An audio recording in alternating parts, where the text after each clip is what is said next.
Has anybody got any batteries?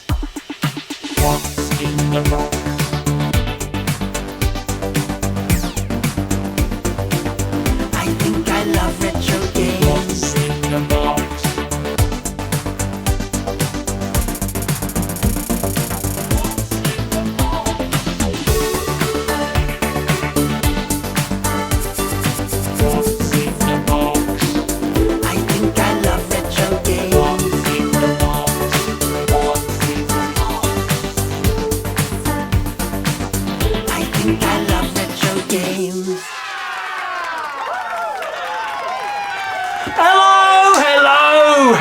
Hello there! Hello, yes, it is me! It is Jace at Retrogames! Hello, how are you? Happy Friday, I am back. Third show of the year. Wow, that's gone quick, hasn't it? We're well into February now. It's going to be March in no time. And my birthday's in March, remember that. If you want to send you gifts, yeah. I can't tell you which date, because you might all be... it will be about, well, you'll probably find it out. You'll probably find out, I don't know. But is giving your birthday away now opening yourself up to fraudulent behaviour? Could people like try and impersonate me by knowing my birthday? I don't know. Who's going to answer this question? Why don't they tell us this stuff? I don't know. Mother's maiden name? No, that is top secret. First pet you ever had? Do not mention it. Don't even say Fluffy Wuffy. But, you know, I'm not here to talk about internet fraud, though apparently the fastest growing crime in the UK. Yeah! Oh, nice to know, isn't it? Nice to know. Nice to make you feel safe using the internet. Anyway, how are you? It is Friday. It is Retro Games Day. And we're having a great time, aren't we? Are we having a great time? Well, no. A lot of people were not having a great time after last week's show. Because I used a thumbnail lady again. It's been a little while, and I used a computer-generated lady. It's very cute. I actually had to design her mouth, that one, because her mouth was a bit dodgy teeth. I had to remake her teeth. It's a lot of fun. I like making ladies. Is that wrong? This is a new age. This is not something you ever thought you'd be doing, making ladies. But yeah, I like making ladies on the computer, and they have a massive effect on the traffic. Now you can tell that because last week 2,300 views of last week's show. The week before that, my ugly mug on the thumbnail. Yeah, 400 views. So what does it mean? What does it mean? It means everyone loves the ladies apart from some of you. What? You won't be watching it. To be honest, it's only the people who complain about the ladies who contact me complaining about, oh, how your content is rubbish. How you should let the content speak for itself. Yeah, speak for itself. Yeah, but the regulars know. The regulars who... The Hardcore 44, they're here every week. They know the content. They love the content. I love the content. We're retro gamers, you know. But anyway, use the ladies. It attracts people, particularly people who don't make any content of their own, to have a go and make me feel terrible. Make me feel really bad about putting a lady on the... She was wearing a bra. I mean, this is not nudists. It's not nude. It's just sad. It's very tempting. As a YouTuber desperately trying to build up their following, it's very tempting if you think, well, I can put a lady on there and I will raise, you know, I think we had 70 odd new subscribers just from that video, but the week before we had 4 subscribers from my face on there. Now, those if you've subscribed, you must have enjoyed the content. So you came because of the lady. You saw the lady. Stop talking about ladies, unless it's bridge ladies. But we're not talking about bridge ladies yet. I like it. We might talk about them next time because, as I promised, next week we're going to have a Retro Games show. Yes, a Retro Games show. Where we do a talking bit. Nobody will watch it, just a Hardcore 44, but we'll talk about retro gaming and our gripes and our, you know, stuff. And I thought, well, I'll put a question out there. If you comment on this video with your answer to the question, or you can email me at sales@retrogames.co.uk. And the question is, what's your greatest retro bargain? Yes, bargain. What's the amazing game find that you bought for peanuts and you're like, oh, I can't believe I managed to snag this? And you know, I've got a few myself. I might expose a few of my own treasured finds at Peanuts next week. But I thought that'd be an interesting topic of conversation. I've been trying to think of an interesting topic of conversation, but I want to know the price. I want to know how much you paid, and then we can try and guess how much it's worth. Now, that could be quite fun, couldn't it? And of course, Retrogames Show means the return of our good old friend Marvin. My name is Marvin. The competition is back. There's going to be a prize. There's going to be a prize. All you have to do is comment on this week's show, and you'll be in with a shout. Big prize. I say big. Big-ish prize. Next week's show, the Retro Game Show returns. Was it episode 24? I think it's episode 24 or 5. We count the Christmas shows as Retro Game shows. They are Retro Game shows. Anyway, that was a lot of chaff. I know. It's your weekend, mate. If you want to waste it watching this, that's up to you. What should we do? Shall we say, what's in the box? What's in the box? Yes, we've got a lot of stuff in the box again this week. Now, the thumbnail this week, you're thinking, Jace, you've blown the surprise. I've seen loads of the stuff that's in the box. It's an experiment. It's an experiment. I've abandoned the ladies for a bit because I feel terrible getting told off by women usually saying how corrupt I am. So yeah, I've put a little bit of a montage of some stuff that is going to be in the box. Now, I don't know if that's going to help, if that's going to bring more views. I've got a feeling that it might not do anything and actually it will do terrible. I don't know.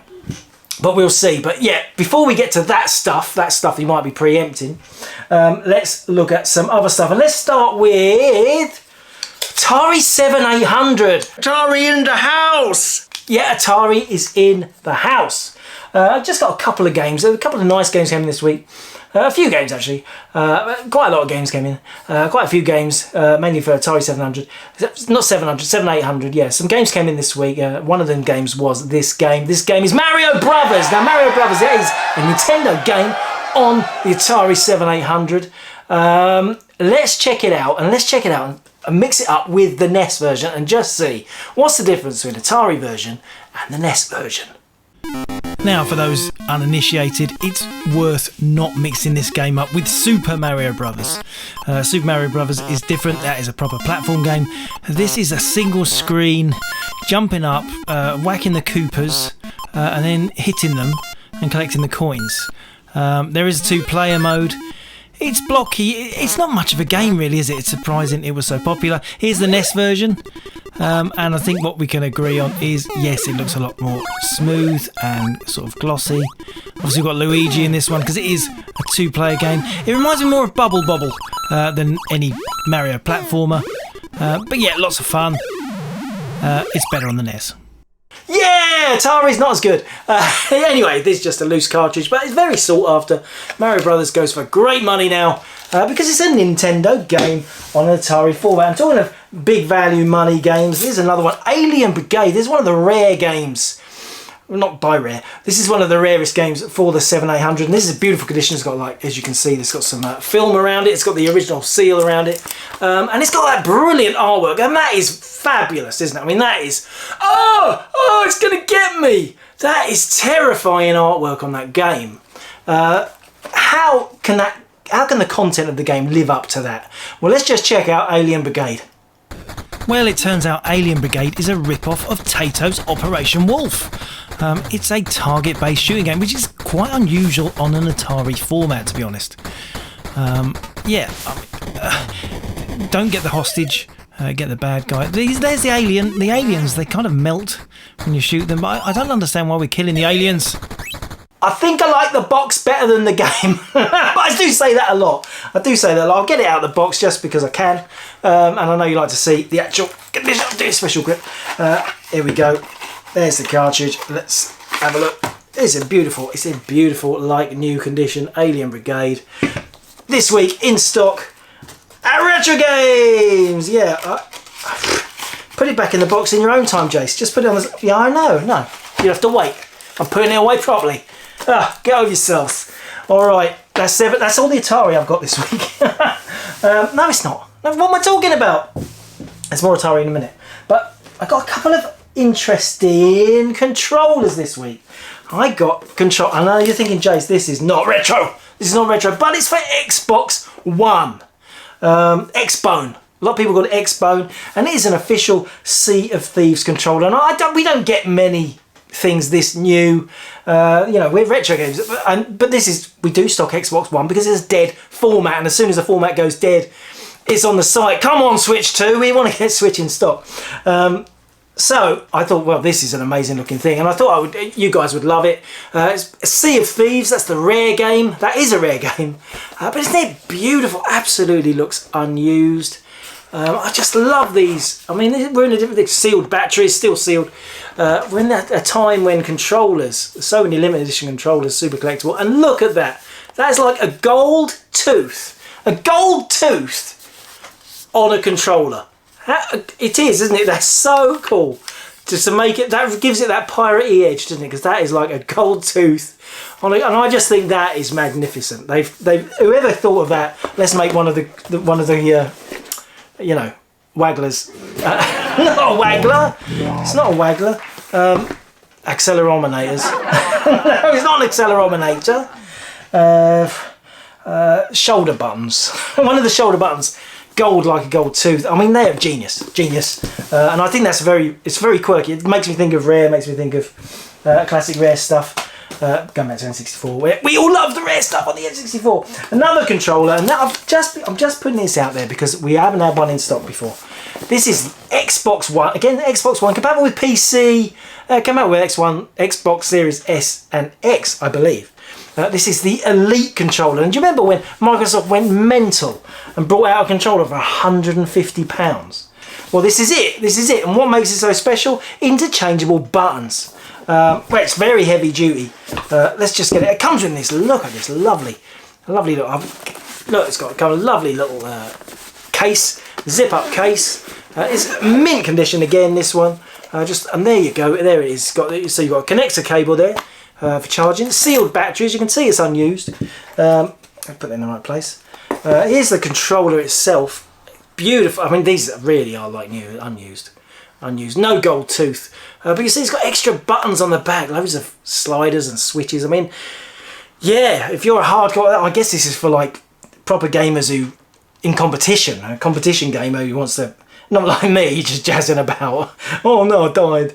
But no, this is like for a proper hardcore gaming experience. You can change things, you can charge things, and in the box you can see it comes with loads of different alternative buttons, alternative levers, switch ends, different joypad, depends on what you like. Isn't it just a fascinating thing? And I do like it. I mean, it came in. Oh, I forgot to put batteries in. It came in this condition, like unused, and I kind of get that. It kind of feels like, yeah, I wouldn't want to use it either. I want to keep it nice and pristine. The box is so lovely. It's got that lovely new controller smell. Oh god, that is gorgeous. That is a different smell. That is a smell. It's a later smell. It's not like the foam. It is foam, but it's a different sort of smell. It's capturing a different era in foam. Fabulous. Okay, now I did promise you more Atari stuff, and there is, of course, loads more Atari stuff. Now the first thing I'm going to call out is Big Nose. Now I really don't want to be rude, but come on. What is that? Is that a nutsack? Oh, it's quite a rare game. Codemaster's game for the Atari ST. Yes, we're doing 16-bit now. Got some lovely ST stuff. Now, you remember we talked about Big Nose quite recently. Didn't we have it on the NES? It was a dual cartridge that you could click between PAL and NTSC. But anyway, that is Big Nose. I knew you'd like Big Nose. That is rare. That is 25 quid, all right? And here's another rare one. And this is Bubble Dizzy. Again, Codemasters on the Atari ST. Let's check it out. This is Dizzy underwater. Oh, isn't he cute? Yes, Dizzy with a little snorkel. He looks cool, doesn't he? But that's probably where the fun ends. Because, yeah, it's a jumping on the bubbles trying to get back to the surface. It's not your typical Dizzy adventure game like your Treasure Island Dizzy, Fantasy World Dizzy. It's a very simple arcade game with Dizzy bolted on to try and get some sales. And while it's got some nice music, there is no sound effects. It's weird. I hate games that don't have any sound effects. Yeah, you can walk on the top of a whale. there's some oxygen. I've got to try and dodge that electric eel. Yes, I'm trying to get higher. But it's very frustrating. There's no way to avoid those eels. It's incredibly frustrating. It's a silly arcade game where you just go up. Yeah, I don't know.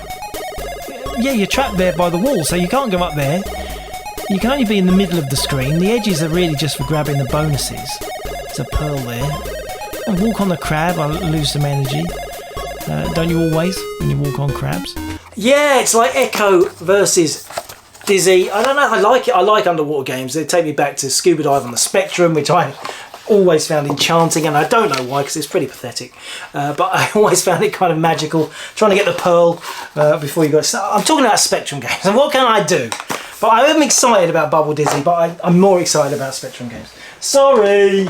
Okay, let's talk about this, and more Atari ST, we've got a lot to do. This is the sequel to Whiz Ball. It's by Sensible Software, John Hare, Whiz Kid. Let's check out Whiz Kid, in case you've never seen it before. Now the truth is, sometimes you only realise how weird a game is when you go back to it to have another look.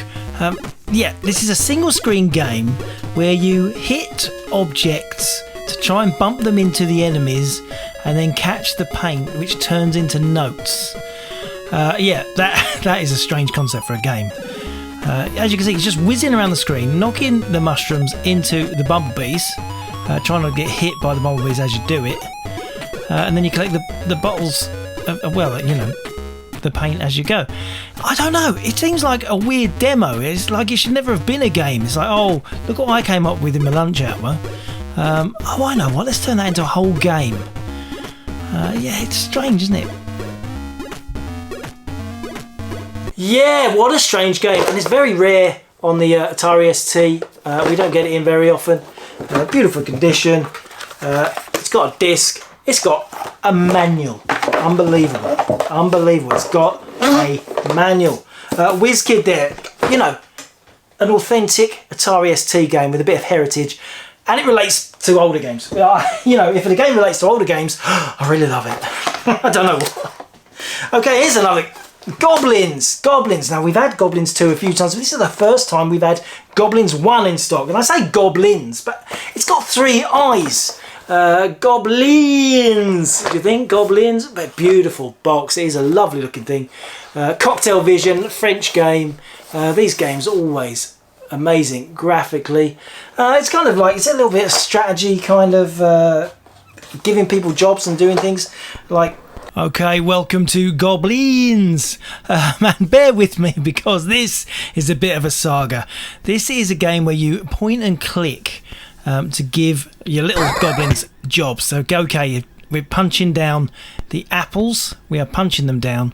We've actually already grown the apples. I've already done that. We've grown the apples. Okay. So now we've got them. We've got them grown. I'm going to get this guy to try and pick up the apple.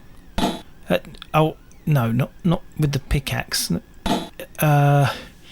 see what I mean? These point and click job games, they are strange, aren't they? This is a game that wouldn't be made anymore. Oh, he's impatient with me. Look, he's tapping his foot like, get on with it, get on with it.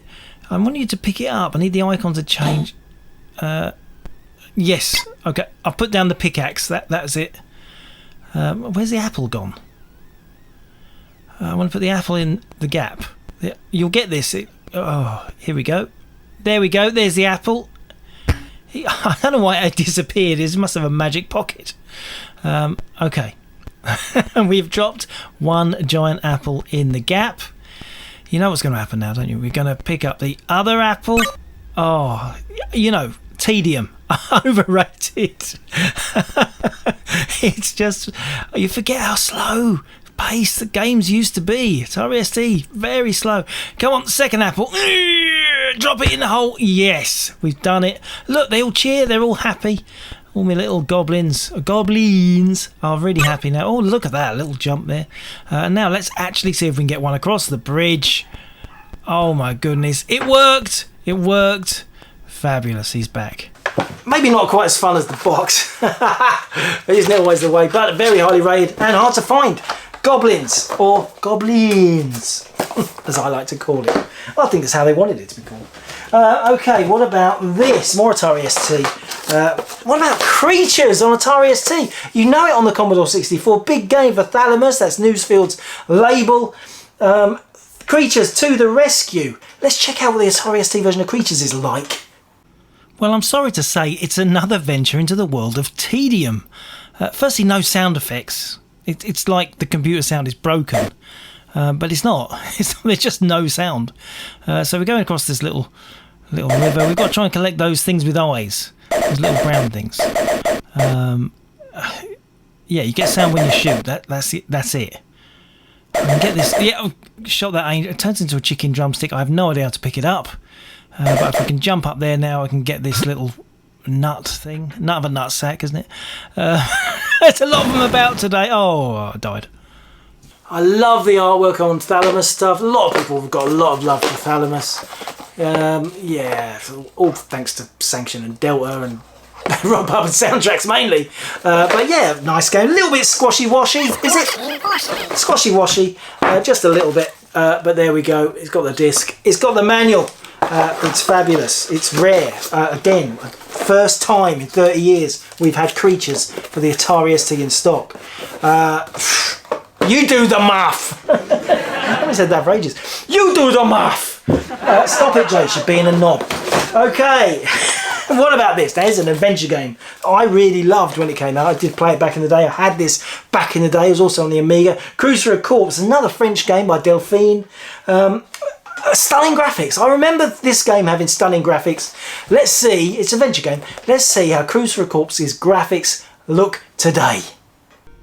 Now this is one for the old memory bank. We were so patient. I am leaving the room. There we have a little icon where it loads the next room. We had to wait for it to load the next room. I forgot.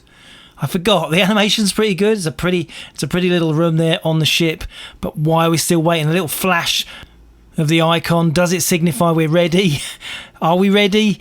Is it ready yet? Another little flash. No, not yet. Oh, you are joking. Yes, we're in another room. Oh, and now we're going to go through this door. Yeah, check out my swanky animation. Oh, there's the icon. Oh, it's quicker though. It's quicker. No, it's not quicker. Now we wait. Now we wait again. We wait for the next room to load. Do you remember we used to complain about the Commodore 64 taking 8 minutes to load? So, you know, just so Willie. Well, we're still waiting. There's the flash. Oh my God, it's another room which just leads to another door. Oh, I can't do this anymore. I can't do it anymore. It's unplayable. Yeah, lovely game. Got the code. One of the first games to have a code wheel. Loads of discs, manuals, inserts, no brochures I don't think. I get excited about brochures, but loads of manuals, addendum, warranty card, 4 discs. Shall I have a little spin? Let's have a little spin of the code wheel. Yeah, I enjoyed that. There's a little bit of damage. This is a ship map that's long. Bottom 2 panes are detached, but it is all there. It's just like a very fragile map of the ship from the game. That is Cruise for a Corpse. I do. It's a horrible. It's a rubbish title. I'll give you that. Now, what about this? Still on the Atari ST. Got loads of ST stuff this week. Warlock the Avenger. Now, this instantly made me think of Trantor the Stormtrooper, Nemesis the Warlock the Avenger. They're like a trio. Anyway, a very rare game. First time ever we've had this in stock. I think on the Amiga, might have had it on the Amiga, but this is the first time on the ST. Let's check out Warlock the Avenger. Finally, a nice playable game. It's kind of a slowish Gauntlet clone. Giant maggots. There's some big giant maggots there.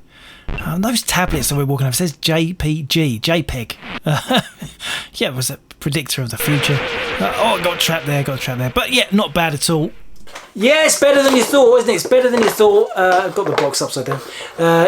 Lovely condition. 2 manuals, a plastic bag, a warranty and a disc. What more could any man need than that? Yeah, beautiful condition, lovely condition. Warlock, the Avenger, a rare one. Now here's another game that I know from other formats. And this is an arcade classic. Big Run, and you know I love racing games. This is Big Run. You might be more familiar with playing it on the PC Engine. But no, it came out for the Atari ST. Very rare, Jalico coin-op. Let's check out Big Run.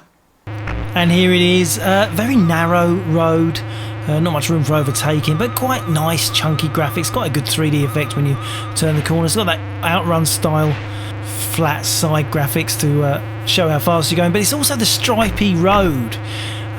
It's like you're driving on a never-ending zebra crossing. It's very strange. There's a few games that did this. Lotus did this. And I know it's to give you the sense of speed, but roads just don't look like that, do they? And that bit there, it looked like we were going backwards, didn't it? Just a little bit. The speed of them looked like they changed direction. It's very odd. It's okay. It's all right, isn't it? It's not too bad. It's not bad, is it? It's not bad. It's it's not renowned for racing games, the Atari ST. And they're sold in tiny numbers, I am sure. And there you have it.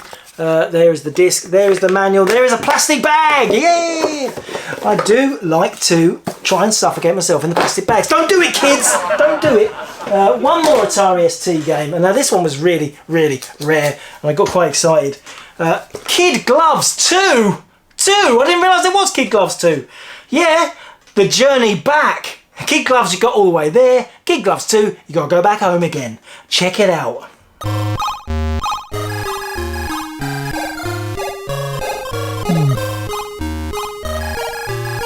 wonder why it's sold in such tiny numbers. Very lovely arcade game, beautiful condition.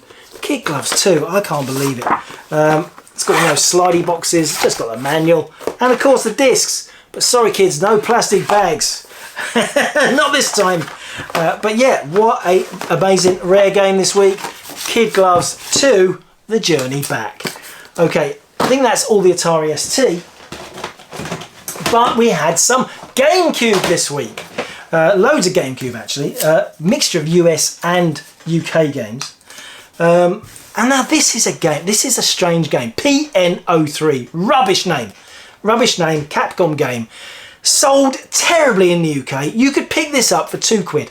You could pick it up anywhere for £2. I mean, we used to sell it for £3, made a profit. But now, no, this is like £50 game. Because it's a Shin Megami, you know that guy. The guy who made Resident Evil made this game, and people only didn't realise. They just didn't realise that this was a Resident Evil related game. Let's just check out a little bit of PN03.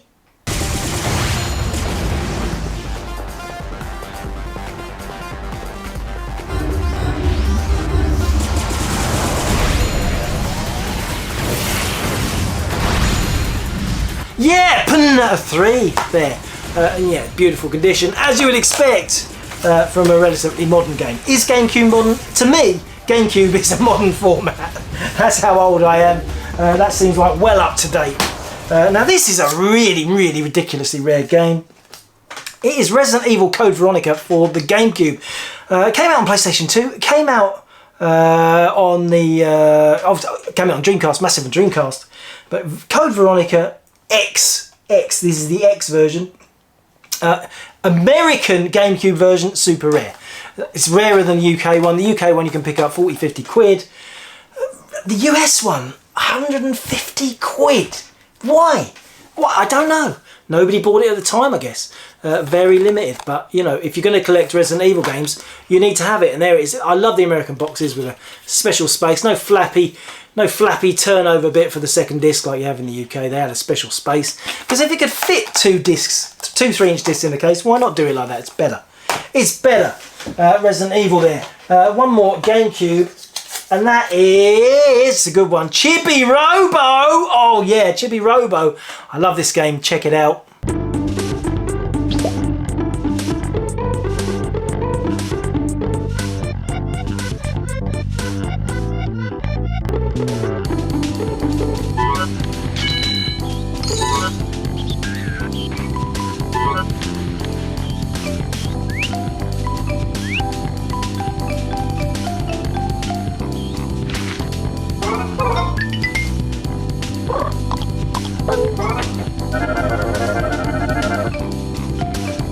Chibi Robo! Yeah, Chibi Robo. Again, US version, super rare US version, immaculate condition. Yeah, I know what you're thinking. That's a rare game, Jace. That is a rare game. Beautiful condition there. You got the manual, you got the disc. What are you thinking? What are you thinking? You had a guess? 200 quid. What? 200 quid? Yes. Right at the end of the GameCube's life, they still a first-party Nintendo game, and that's why it got so much. You know, Paper Mario similar, but Chibi Robo even rarer. What an incredible game for the GameCube. Now, before we go on to the things that maybe something like on the screenshot at the beginning of the show, thumbnail, that's the word I was searching for, I want to show you this. I want to show you my rubber. I can't help myself. I cannot help myself. This is a rubber, a pencil eraser. Very unusual, came in this week. It is in the shape of a Game & Watch. And I think that's like fire. I think it was once it had a lenticular. I had one of those on the front so that it moved around when you went like that, but it doesn't now. It just shows the game. But it's got the controls. And you're thinking, Jace, that's just a rubber. Yeah, but it's just from about 1984. Someone saved this rubber. I mean, disposable things like this are more rare, aren't they? Because they, you know, it's like that. Let's go back to the Donkey Kong lolly that someone's got in their freezer, worth an absolute fortune because everyone ate their lollies. Nobody went to the ice cream van and thought, yeah, I'll take that home and put it in the freezer. Anyway, the reason this is so exciting is because on the back it actually has a Nintendo copyright, a proper Nintendo copyright. It's made by Nintendo. Isn't that beautiful? Proper official Nintendo eraser and game. That's what they call it, eraser and game. I thought I'd have to show you that. So I did. Shall we move on to some other stuff? Now let's look at the best. Handhelds! Yes, okay, there's some handheld stuff this week. Big week on the Retrogames site for handhelds. Let's start with a classic BMX Flyer. That takes you back, doesn't it? 1982, Christmas 1982. So excited to get this game. BMX Flyer. We've had this on the show before. I'm not going to play this one, but I will play some of these games intermixed. I will play a few of them intermixed with me showing them. So don't worry, but I'm not playing this one. I'm not playing this one. I've played it before on the show. One of the great things about Grandstand BMX Flyer is it plays music. I'm not going to show you. Plays music as you play. Not many handheld games did that. But yeah, beautiful condition. Bright yellow, blue on the back. It's got the warranty, it's got the manual, it's got the glossy box. You know, these things, they are part of our childhoods. This is in the DNA, it's in the fabric. This is a life experience. You know, kids, oh, God knows what kids today, what my kids will, their thing will be, what will be like a DS or a Game Boy Advance or something that they'll get misty-eyed like this about. But anyway, that is the first one. That's the biggest one. That was the biggest one because most of this stuff is LCD handhelds. Now I'm going to start with these little guys.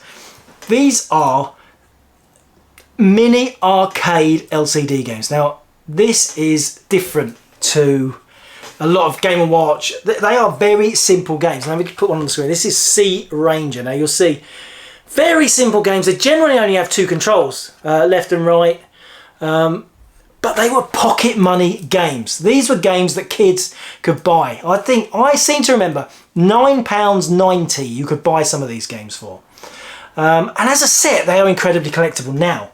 Because they're all quite different. They're all different themes, different style of play. Yet you've only got two controls, which is odd. I think that every single one has only got two controls. And you just recognise that mini arcade, like very rare. Nobody looked after this stuff. They have two game modes. They do date and mode and stuff. They're typical like Game & Watch style, but they're all plastic body, cheaper, you know. But they were pocket size. You really could put them in your pocket. Anyway, that is Sea Ranger, and we have managed to secure a collection of these bad boys, and you know, some of these have never ever been put up for sale before. They're that rare. This is Car Racing. Now, this is the same game. It's different labels on Arax. Which is like, it's exactly the same form though. You can, if you put the mini class, you see they are exactly the same. Same series, but Arax, different brand. I believe German. These are European, very European. I don't think these came out in America. What about this one? Protection, beautiful green. Got the Mini Classics logo there. Is it Mini Classics? Keep saying Mini Arcade. Stop saying Classics, Chase. It's not classic. Formula, that's just Formula. Yeah, not Formula 1, just Formula. We don't want to get any copyright troubles. What about this one? They risked it on this one. Ghostbuster. Come on. Ghostbuster, very cheeky, but you didn't put the S on, so you got away with the copyright. One of my favourite words, balloon, classic. Balloon there, we can all guess what that game's like. Nice orange one. Soccer, big in the UK, of course. Soccer, you got, I mean, in your pocket as a schoolboy. You've got that in your pocket. You're showing soccer. You're playing soccer with your mates. Brilliant. Another Arax one. This is UFO. How many have you got of these, Jace? Quite a few. Keep going, keep going. Okay, another yellow one, Lifeboat. Now you know Lifeboat is actually the name of a Nintendo Game & Watch. Cheeky, cheeky. So yeah, but this is not the same game, as you can see. This one I might struggle with the pronunciation. Let me show you why. Okay, I'll try it. German this is. Again, Arax version.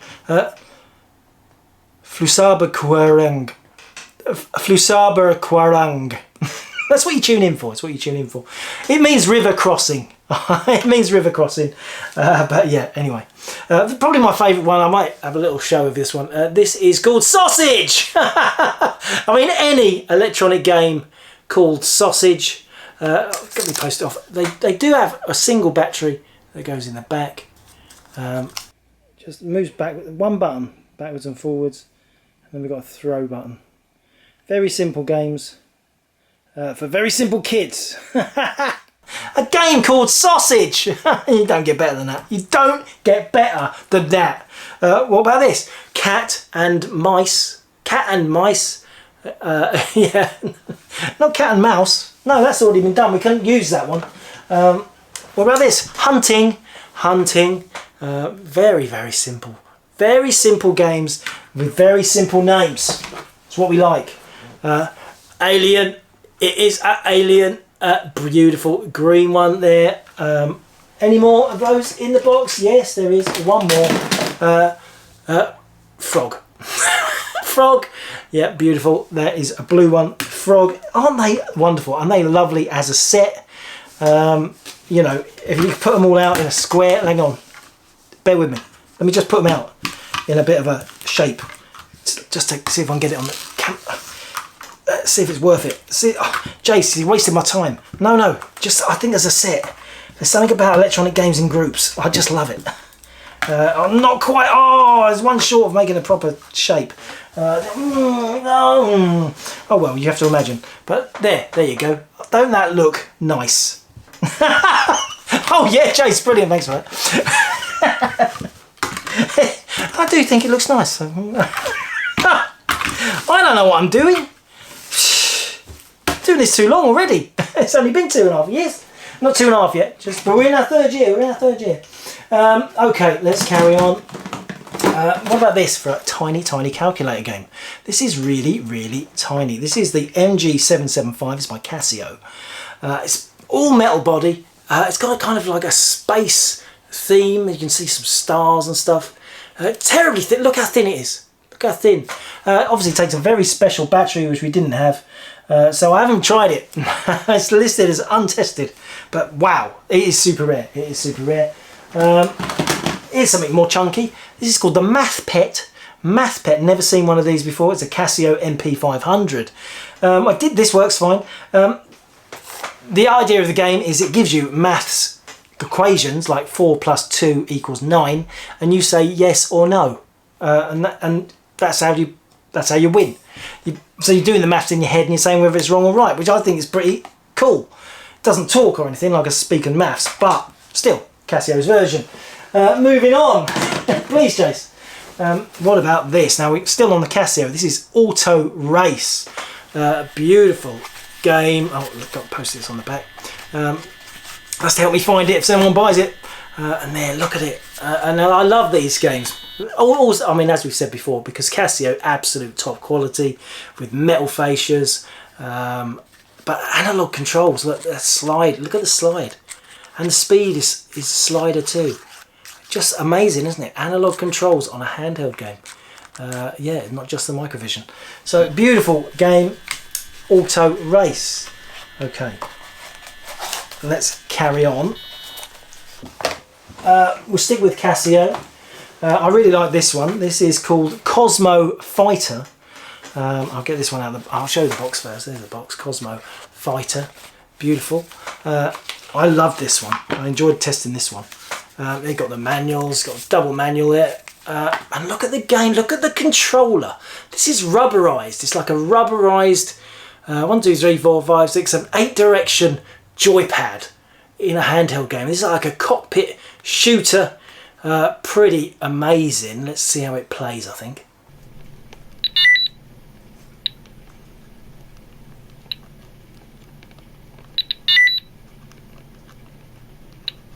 Yeah, Cosmo Fighter there. I love the old Cosmo Fighter.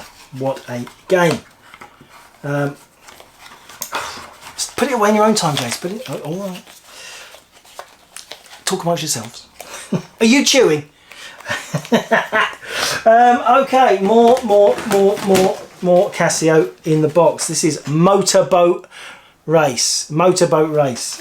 Again, let's just show you the box there, and there's the game. And again, very similar to the, not the Cosmo Fighter, to the racing game, analog controllers. And again, that lovely metal fascia. Same series, CG120. They've all got a number, the Casio games. Very lovely. There's another boxed one. I really love the box of this one. Exciting Motocross. Look at that. Isn't that beautiful? Exciting. I'm excited. Sadly, I could not get this one to work. It is a non-working. It's immaculate condition. I've got the manual there, but look at the game. Look at the artwork they do. It's such good quality. I would say it's better quality than Game & Watch. I mean, I put my neck out there. My neck's out there. It's hurting. But yeah, I would say they are made in a more... The designers who put these games together, yeah, they knew what they were doing. I mean, Game & Watch is brilliant, yeah, but there's a lot more uniqueness and, you know, game-specific controllers on Casio stuff, which you don't get in the series like the Game & Watch. Yeah, they're kind of making loads of games that fit the same control layout, aren't they? You know, give or take a button or two. This is called Astro Chicken. Yeah, it's very, again, a massive, this big joystick, a big build-up. It's futuristic space age, isn't it? Like a big cockpit button. It just looks, it looks like it should be in the film Alien. Astro Chicken there. Beautiful. There's another Casio. I really love this game. It's super rare, this game. It's Chicken Adventure, I think it's called. But you can see it has had something put on the screen. The screen has been re-glued at some point, and the glue has kind of, it's not damaged, but it's like a milky, there's a milky residue on the screen. And yeah, it's a shame because actually the game is brilliant fun to play and it's fully working. But yeah, what a shame. Okay, now let's move on to a different series of games. Now these games are by VTEC. VTEC! They are tri-screen games. I mean, yeah, can you imagine? Just pushing the envelope. Oh yeah, you can have one screen. Yeah, sure, one screen. All right, you got two screens, your Game & Watch double screen. Well, we'll have three. We'll have three. And then you get games like this. This is Super Soccer. And there we go, 3 screens in a row. And you can play each game individually. One's like saving, one's shooting, one's running around. You can just do them in order. You can do a full game where you play one screen, it leads to the next, leads to the next. So very, very fascinating, beautiful game there. That is Super Soccer. Here's another one. This is Diamond Hunt. They are a little bit, you have to clunky to pull open. And there we have Diamond Hunt. Again, they're lovely quality. These, I love the metal surrounds around the buttons, just like Game & Watch. Diamond Hunt, and that artwork is lovely on there. Very rare, these games, very rare. Here's a lovely one, Deep Diver. God, beautiful. I love that image for that. And open it up there, and then you have, you know, every screen's got its own little picture. It's just beautiful, beautiful game. Deep Diver. Any more? Yeah, some more. Dirty Den, do you remember him? Yeah, it's about EastEnders, an EastEnders game. Now this is unusual because this is orange fascia. That is not just, it's white on the inside, but it's orange on the outside. Strange, isn't it? It's white on the back. It's white on the back, but it's orange on the top. Yeah, Dirty Den there. Andrew, I want a divorce. Okay, Mars Raid. Yeah, space. We all like space shooters. Again, triple screen. You've never seen this many triple screen certainly not on my shows. Oh, a little bit stuck there. There it is. Triple screen Mars Raider. Wow, beautiful, lovely game. Not Raider, Raid. Mars Raid. Any more? Yeah, this one has got Ludotronic. So this is still a VTEC game, or VTL, the Japanese games company. That the LED games actually came out as VTL games, but VTEC, and you know VTEC because they're still going. They're still making all those, you know, kids' toys, electronic toys. Well, Ludotronic is, I think, French, Belgian distributor, rebranded games, and this one, what's it called? It's called Janot La Chance. Yeah, I think it's Diamond Hunt, but it's just done in a different style for a different market and under a different brand. Yeah, it makes sense, doesn't it? One more, and that is this. Again, it's a bit stiff. I just have to be gentle. That's it. I love this one. This is all metal inside. This is called Deadly Journey. I've got to play at least one of these, haven't I? Check out Deadly Journey. It's very hard to come out on the... Right, so there I am. I'm going to get the tree. And I'm down on the other side. Oh, no, I've got here. Oh, just cannot get a good display of this. I'm trying for you. Oh, you can see that. You can see something. Yeah, Deadly Journey. What an amazing game to end the show on. Thank you ever so much for watching. Remember, Retrogames show next week. If there's enough content, you need to just comment, then you'll be able to win a prize. Marvin, he's chomping at the bit. He can't wait to get back on the show. So thank you for watching. I'm looking forward to next week. Let's hope there's lots to talk about. Until then, happy retro gaming, retro gamers! Retrogames says thank you for watching. Retrogames says thank you for watching. I think I'm a Ludotronic.